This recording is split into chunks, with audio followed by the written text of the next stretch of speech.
So before we get started with today's lab, let us first create a folder by the name lab2 for holding today's lab assignments. So for that, in the last class I have shown you how to create a directory. So we will make a new directory called lab2 where we will be holding the assignments to be discussed today. So mkdir lab2 is supposed to create another directory by the name lab2. As we can see, it is already here. Now what we will do is we will move into this directory. So for that we have change directory or cd lab2. Once we do this, automatically currently we are in lab2. How can we see that? We can see that by typing pwd, which is the present working directory, and as you can see, we are currently located under users on inida ak_2024/lab2. Now, what are the problems that we will be discussing today in the lab? These are the programs that we will be talking about or we will be discussing today in the lab. The first problem that we will be working on today is displaying the name and mobile number on the output screen. So for that, we will just try opening the editor. So vi name_mobile.c. We need to give a meaningful name to the program, otherwise we will not be able to find it after we are done with our session. So once we come back to the session, like after a few months or so, in order to understand what a particular piece of code is doing, we need to give meaningful names to the files. So vi name_mob.c. When we started, we need to go to the insert mode. So I'm pressing I from my keyboard. Now we are in the insert mode. I'll just write the purpose of this program, that is to display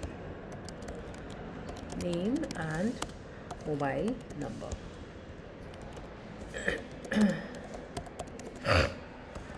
So again, to start with, I need to include the header file stdio.h,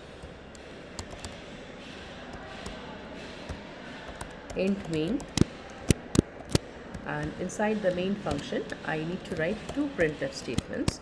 The first printf statement is going to display my name, and the second printf statement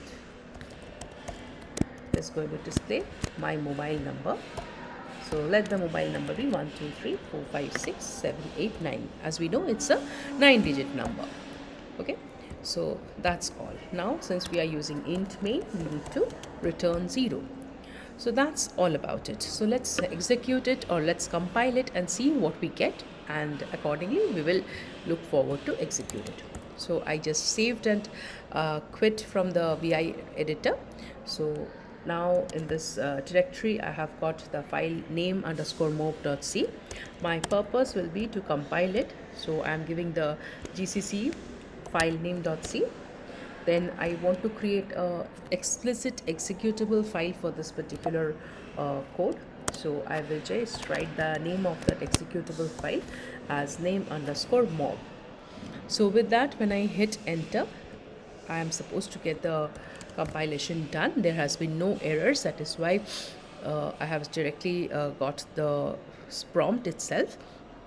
And I find that along with the .c file that I had written, the executable file name_mob, this has also been created. So let's now just look forward to execute it. So in order to execute a executable file in Linux or in Mac, we know we have to write /. So // is equivalent to double clicking on the file.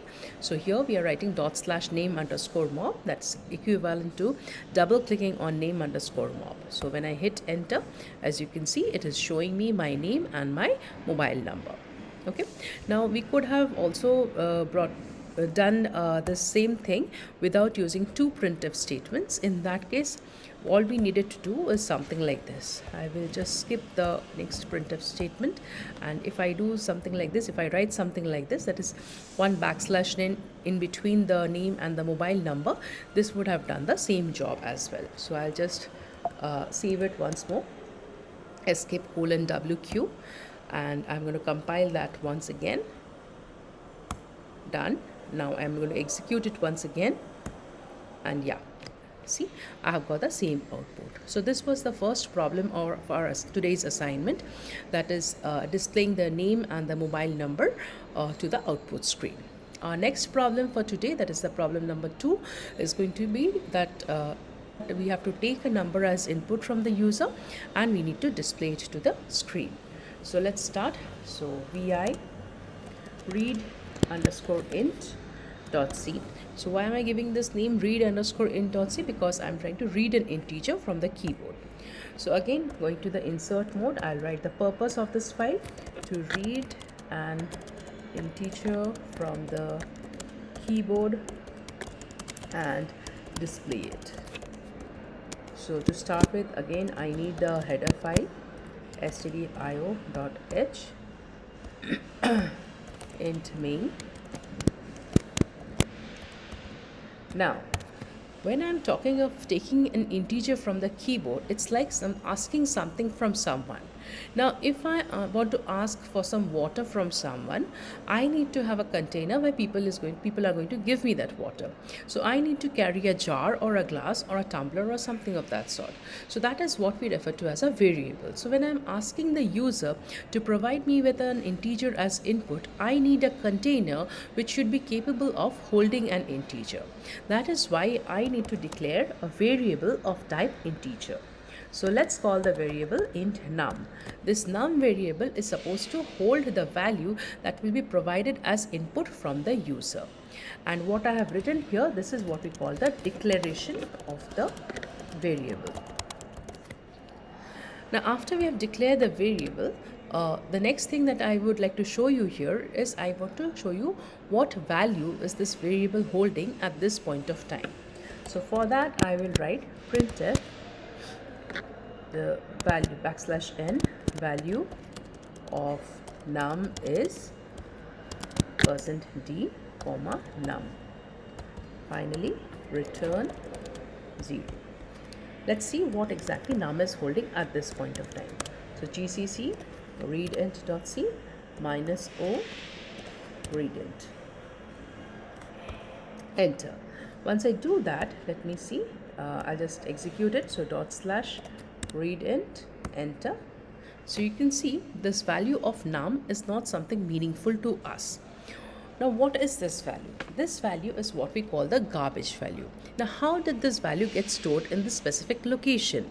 Well, what happened is that this location that has been assigned to the variable num by the compiler must have been in use by some other program at some other instance of time. So when that place or when that location or when that address was in use by some other program, that program must have stored some value in that location. Now the thing is that this particular memory space has therefore, after the execution of the program, has been dereferenced by the program. We cannot delete anything from the computer's memory. All we can do is dereference it. So since it has been dereferenced by that program, the operating system considers this memory to be free memory and it allocates this memory whenever required.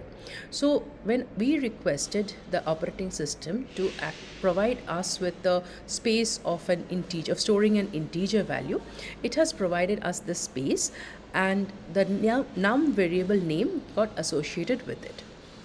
So this memory was used by some other program beforehand but is not in use right now by the other program and is considered to be free, and hence it has been allocated to us. So when it was in use, some value must have been stored in that particular location. That value will not get deleted until and unless it is overwritten by some other value. So here this old value is still there. So this is what we can see right now, and this value is nothing but garbage value. So getting back to the program, on declaration of a variable, the variable basically holds garbage value, nothing more than that. Now what we will do after the declaration, we will ask the user to provide us with a value of an integer as input. So printf \n, enter an integer value. Once we do this, the user is going to provide us with an integer. Now, when the user is going to provide us with an integer, we need to somehow store that value at the address of this num. So therefore, we need to write scanf, %d, comma, ampersand num. Now the question is, what does the scanf function do? The scanf function is also a library function which is declared in the header file stdio.h. The purpose of the scanf function is to store the value provided by the user at the address of the variable num. Now this ampersand here that we have used, this is what is read as address of. When we write ampersand, it means address of. So ampersand num means address of num. Now how are we reading that particular value that is provided by the user? We will read it in the form of an integer. Why so? Because see, here we have used %d as the placeholder. Now integers are associated with the %d placeholder. So whenever we are reading an integer, we should always use %d. So scanf here is basically reading the console for the value that the user has provided, and it is reading it in the form of an integer because here we have placed the placeholder as %d, and it is storing it at the address of the variable num. Now the address of the variable num is an hexadecimal number because all memory addresses are hexadecimal numbers. We are not going to look into that for now. When we talk about pointers, we will look more into memory addresses. But for now, we just have to remember that the value is getting stored at the address of the variable num. Now once that is done, next we again print the value of num by this particular statement here, and again you can see we have used the %d placeholder, which indicates that the value of num will now be displayed in the form of an integer. So %d and num. So this is the first parameter of the printf function, and this is the second parameter. Similarly, in case of the scanf function, this is the first parameter, this is the second parameter here. This printf has got only one parameter, that is this one. How do I say this? Because the parameters are all separated by the separator called comma. Okay. Now, as we can see, the printf statement can take one parameter or two parameters. Similarly, the scanf statement can also take multiple parameters. Since they can take any number of parameters, both of these two functions, printf and scanf, they are referred to as variable length arguments. So, it can take any number of parameters depending upon the user's choice. Now, when we are writing the second printf statement, this %d here is going to get associated with the variable num over here. That means whatever is the content of the variable num, that will get displayed in place of this %d. So now if we try to save it, so escape:\w, and we want to quit from the VI editor, so WQ, enter. So right now the code is capable of taking a value as input from the user and displaying it back to the user. So let's compile this code. Done. Let's execute it. Done. So here it is prompting us to provide with an integer value. Let's say that we provide the value 50. This value 50 is going to get stored in the address of the variable num, which we don't know for the time being, and the value of the variable num is displayed as 50. So that's the second problem for today. The third problem for today is to take two numbers as input from the user, find their sum, and then display the result. So we need to add two numbers. So what I'll do here is, since adding of the two numbers requires taking two numbers as input, I'm going to create a copy of this particular program, readint.c, and I'm going to modify that. So in order to create a copy of the program, I'll use the command cp readint.c. So this is the original program, that is the source program, and the destination program will be sumint.c. That means I am trying to find the sum of two integers, so sumint.c. Once I do this, if I do ls, that is the listing, I can find that sumint.c has already been created. Now in order to edit this file, I'll again open it with the VI editor, just like this, vi sumint.c. And here I'll go into the insert mode by pressing I from the keyboard, and I'll just modify this to find the sum of two integers and display it.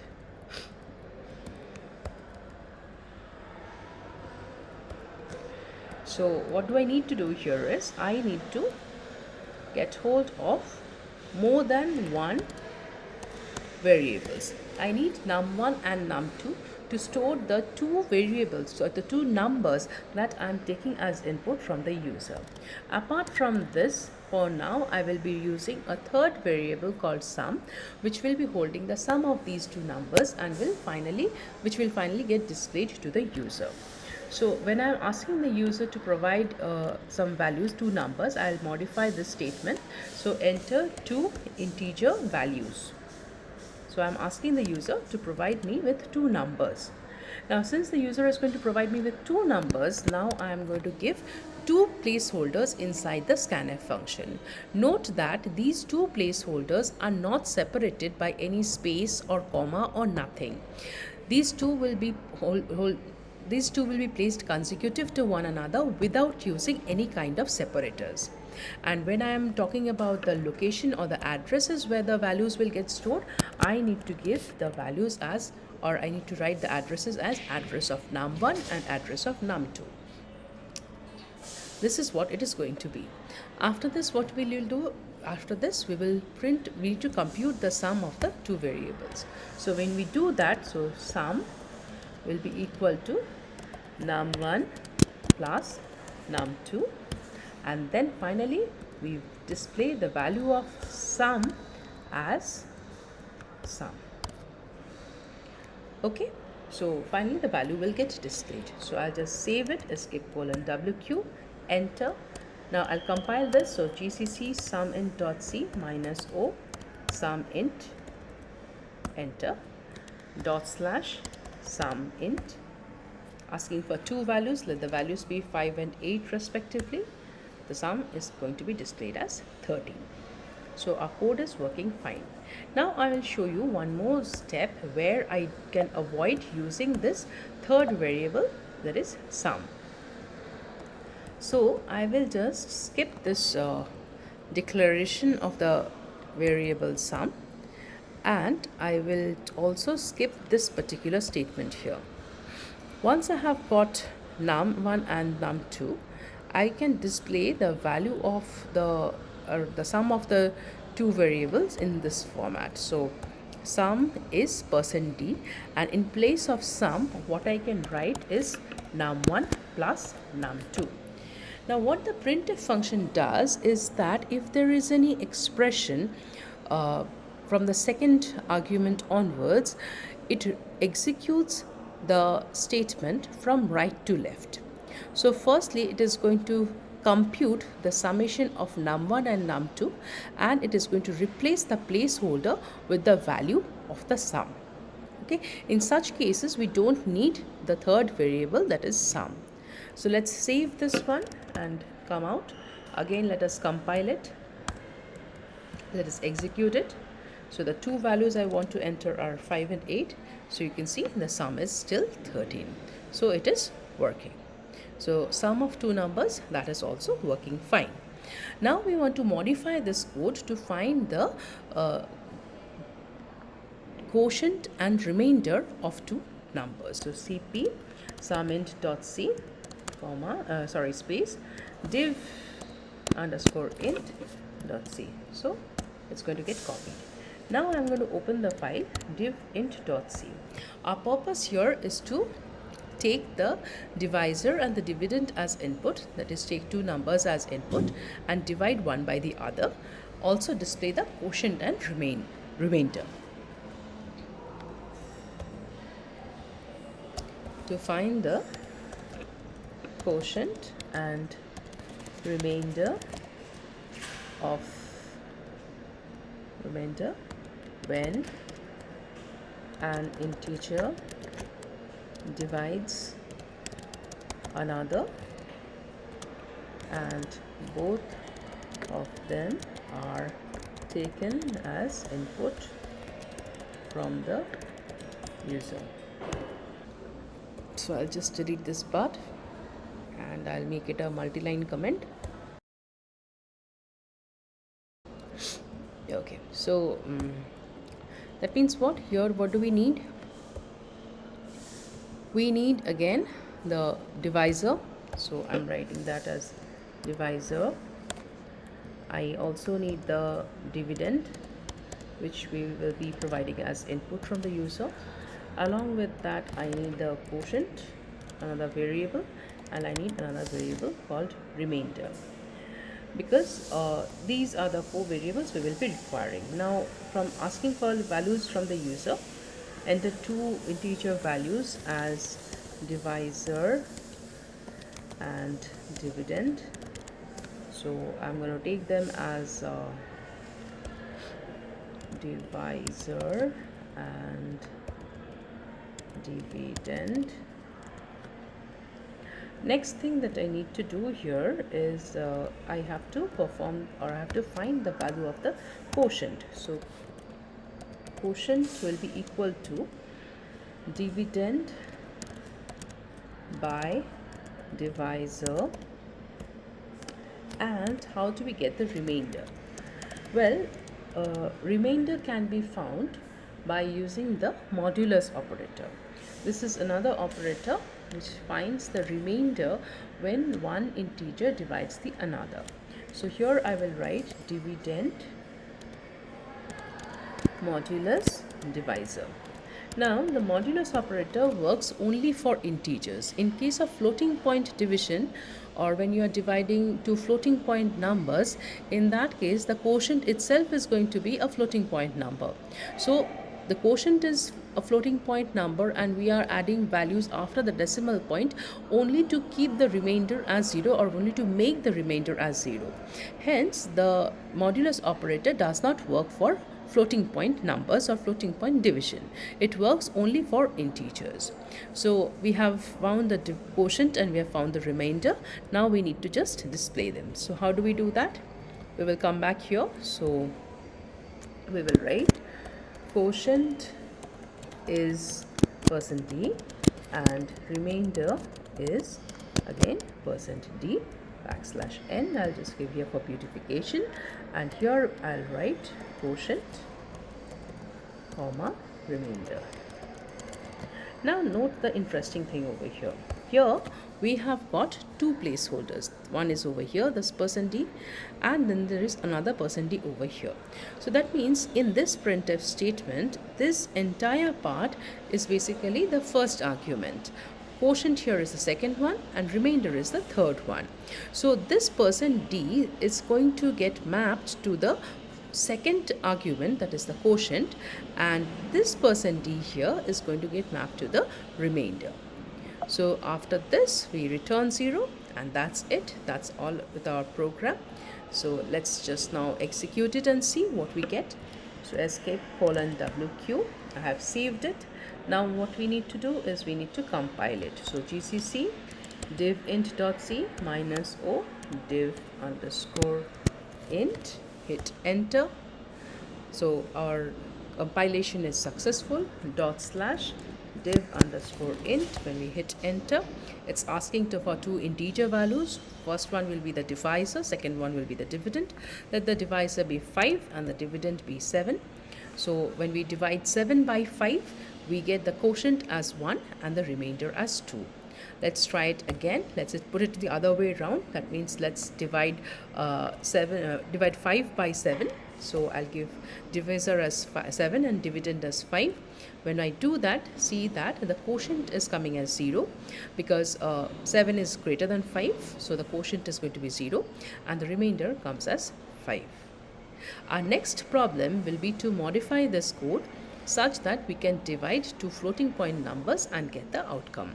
So what we do is we will again create copy. So div_int.c, we will copy that into div_float.c, enter.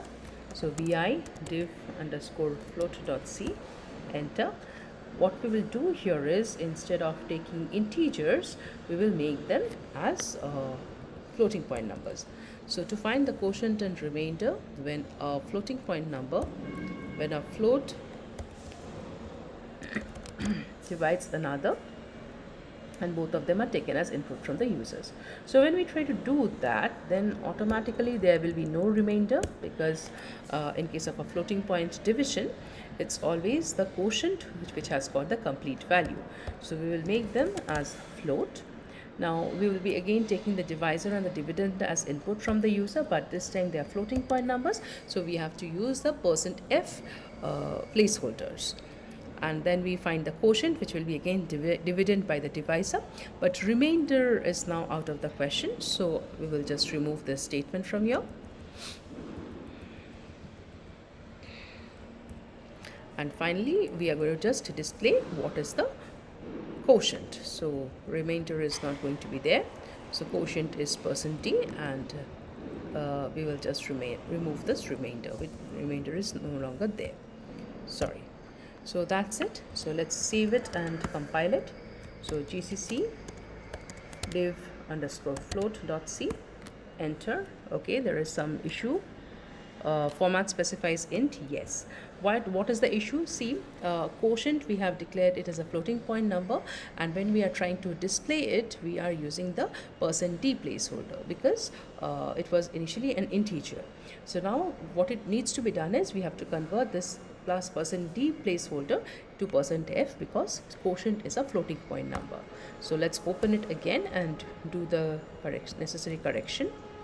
So quotient is going to be %f, sorry, escape :wq, again compile it, gcc div float.c -o div underscore float, enter, done, no problem. So / div float, enter. So asking for two integer values as divisor and dividend, again 5 and 7. So we get the quotient as 1.4. Similarly, let's just execute it once again. Let's give 7 and 5 this time. We will get 0.714286. So dividing two floating point numbers, we can see it works fine. But if we had tried to use the modulus operator to find the remainder, it would have given us some errors. So the next problem that we will work on is to find the ASCII value of a given character. So for that, we will take a character as input from the user, and once we get the character as input from the user, we will try to display it as an integer, and that is how we are going to get the ASCII value. But what is ASCII value? ASCII value happens to be a coding scheme. Each and every character that is there in the computer's keyboard has got a number associated with it, and this number is what we call the ASCII number. Okay, the ASCII values range from 0 to 128, and ASCII actually stands for American Standard Code for Information Interchange. So in order to exchange information, these ASCII codes are usually used for each and every characters.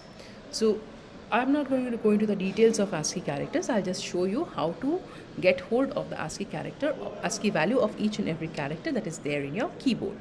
So for that, I'll just start writing another piece of code. Let's call it the get ASCII, get underscore ASCII.c. So our objective will be to get the ASCII value of a character. Now our objective will be to take a character as input. So hash include stdio.h int main. In the main, we need to get hold of a character. So I need to declare a variable of type character, because this is going to store the character that is going to be provided as input by the user. So printf \n, enter a character. Here we have asked the user to provide us with a character. Once the user provides us with a character, we need to store it in the address of C, right? So therefore we will write scanf %c, %c. Now this %c here happens to be the placeholder associated with the character. We have seen integers use %d, floats use %f, characters use %c. So that's why we are using %c over here. Now that we have taken the value of the character as input and we have stored it in C, our next job will be to display the ASCII value corresponding to it. Now to display an ASCII value, the idea is very simple. We will simply just write ASCII of %c is %d, and we will write C for both the cases. Now here the first person C, this one is going to get associated with this C, and this person D is going to get associated with this C. This indicates that C will be displayed as a character when this person C placeholder will be encountered, and C will be displayed as an integer when this person D placeholder will be encountered. Finally, we write return 0. Now when we save it, again escape :WQ, and we compile it. So GCC get ASCII.c -o get ASCII /get ASCII, enter. So it's asking for a character. Now capital A is the first character I'm trying, so it's showing me that the value of ASCII value of A is 65. If I write it again, the character A has got an ASCII value, small a has got an ASCII value of 97.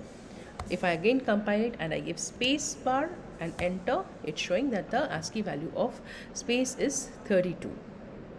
Okay, and if I again if I give 0 as a character here, it's showing the ASCII value of 0 is 48. So each and every character in the keyboard has got an ASCII value associated with it. If I run again and say, if I give the modulus operator, the modulus operator has got an ASCII value of 37. So that is again getting displayed. Our next job will be to use the size of operator to figure out the size of variables of type integer, characters and float. So for that, I'll write another program, say vi get size.c. Here our objective is to print the size of int, char, float and double. So the size of happens to be a operator, even though it looks like a function. Size of is an operator which takes the variable name as a parameter and it returns the number of bytes that particular variable is taking or occupying in the system's memory. So we will again start with stdio.h because this is where it is available, and again int main, and in the main function we will declare variables of different types. So int I, char c, float f and double d.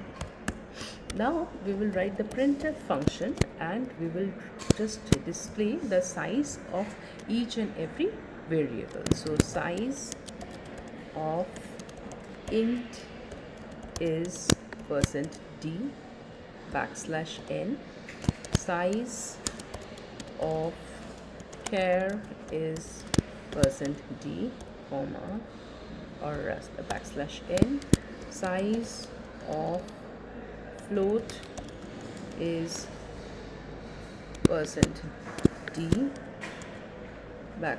\n, size of double is %d. Now we will be using the size of operator to get hold of the size information of each and every such variable. So we will write size of, note that there is no space between size and of, okay, and size of I, comma, size of c, comma, size of f,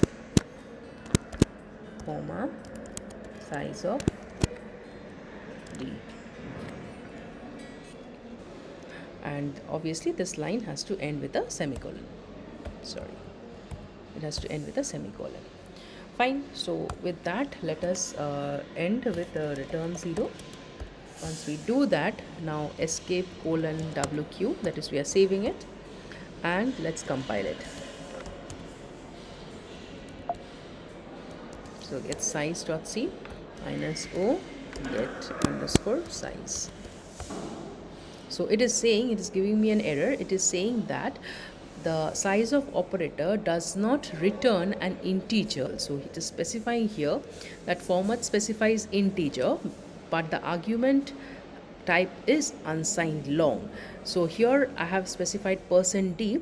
What I should be doing is, instead I should be specifying it as %lu, because unsigned long is placeholder corresponding to that is %lu. So let's do the necessary change. So here again I'll go into the insert mode.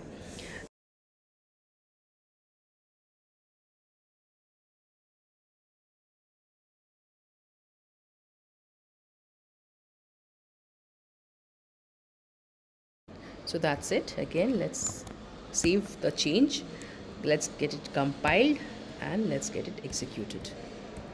Okay, so we will /get underscore size, enter.